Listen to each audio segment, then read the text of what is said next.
par femme, eh bien, au bout de 120 ans, ça produit des effets extraordinaires. Un simple exemple. En 1870, la France et l'Allemagne ont à peu près la même population, 40-41 millions d'habitants. Un peu moins pour la France, un peu plus pour l'Allemagne. À la veille de 1914, l'Allemagne aura pris 20 millions d'habitants en plus, la France aura quasiment stagné à 1 million près.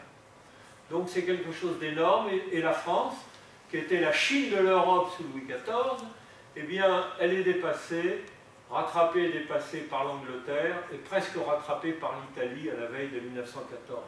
Donc on voit que cette différence de fécondité produit des effets multiplicateurs tout à fait étonnants. Alors, c'est ce qui va amener le général Joffre, il n'est pas encore maréchal, qui est le généralissime des armées françaises, en 1913, a demandé à obtenir de Barthou, ministre de la guerre à l'époque, et Poincaré, président de la République, eh bien, il leur demande, il leur dit, on ne tient pas, on n'arrive pas à aligner autant de soldats que face à l'Allemagne. Et donc ce sera la loi des 3 ans. Imaginez qui va être votée en 1913, imaginez que les petits Français vont faire 3 ans de service militaire. Et comme certains seront sous les drapeaux au moment où la guerre se déclarera, certains arriveront à rester presque 8 ans sous les drapeaux. Donc c'est quelque chose extrêmement lourd pour la France.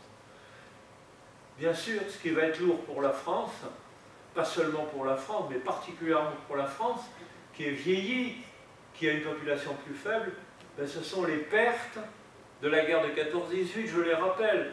1 375 000 morts et disparus, 2 millions de blessés et de handicapés, et puis ça on n'en parle jamais, 1 500 000 de naissances qui n'ont pas lieu, malgré le système des permissions, de façon à ce que les couples se retrouvent un peu.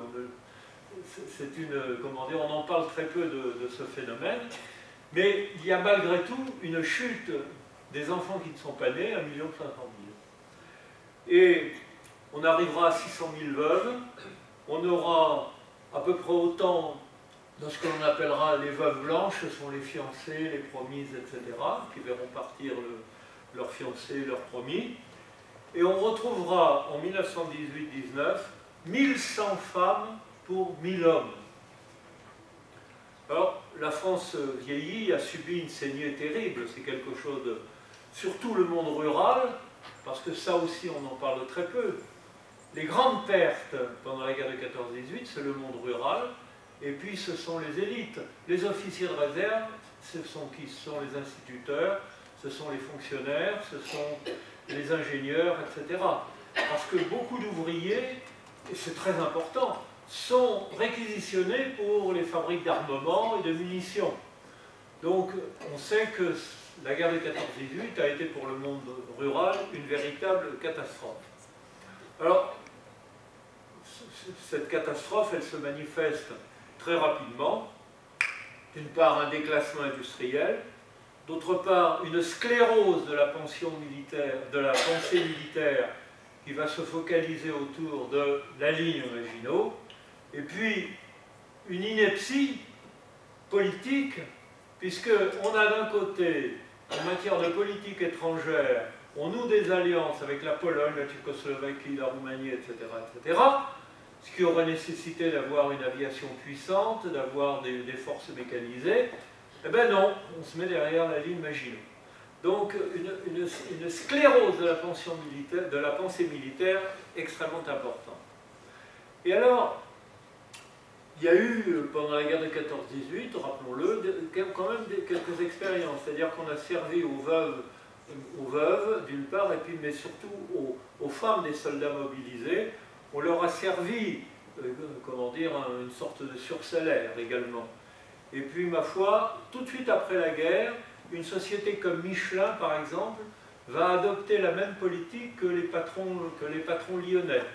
Il y aura dans l'Alsace, qui revient dans le giron français, une expérience assez intéressante, des cités-jardins, réservées pour les ouvriers, donc des cités-jardins, alors avec, bien sûr, c'est très paternaliste tout ça, c'est peut-être généreux, mais c'est paternaliste, parce qu'en même temps, il y a une idée moralisatrice d'un côté, et puis nous sommes, n'oublions pas, au temps d'Alexis Carrel, le prix Nobel, qui est le grand défenseur de l'eugénisme.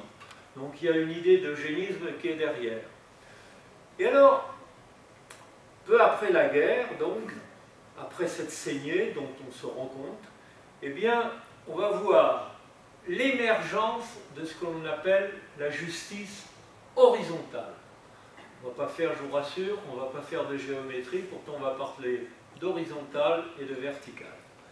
Alors, là, je vais donner la parole à un homme qui malheureusement est connu parce qu'on l'a retrouvé errant sur une voie ferrée, en chemise de nuit, c'est Paul Deschanel, mais qui fut un homme très brillant et qui, comment dire, qui mérite beaucoup mieux que cette pauvre réputation qu'on lui a faite. Alors, je lui donne la parole. La société n'a pas le droit de traiter de la même façon le célibataire égoïste ou le marié sans enfant et le chef de famille nombreuse. Le salaire qui suffit à l'un ne suffit pas à l'autre. Il reprend au fond ce que disaient les patrons lyonnais. Oui, travail égal, salaire égal, mais l'ouvrier sobre et honnête doit pouvoir trouver dans son labeur les ressources nécessaires pour soutenir une famille normale.